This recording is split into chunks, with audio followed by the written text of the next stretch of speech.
นี่ทุกคนตอนนี้เราก็สิได้หากินกาแฟก่อนทุกคนเลยใส่พี่ดาวที่ต้มจากได้น้ นี่แหละถ้าเข้าสุกก่อน ำเอาน้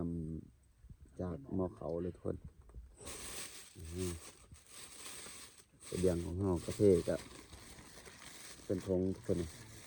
ซ้ำเอามาขายเอาพี่ดาว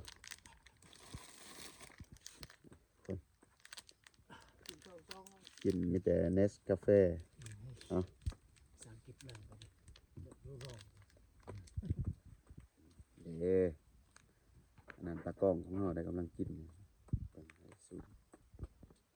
ว่านี่เป็นจมขึ้นหอดบาทน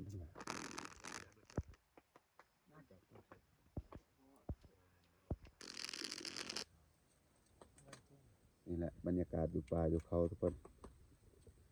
นั่งจุ่มอยู่กองไฟนี่แหละยามเสาร์ผู้เทวาอยู่แคมป์ส่วนพวกนายพรานก็ไปหายิ่งกระหอบกระแตพอได้กิน ยังทำงานต่อ โอ้ ดีมาสู้มาเดิน เกือบความทุกคนเลย น้ำเลยน้ำชอบ แต่ความในบริกินเนี่ย ชอบไป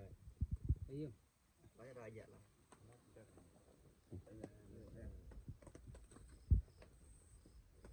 ฝนตกตลอดเนาะบริเศร้าสิแหละ ดีมาเด็ดมาเด็ดโมตะนะ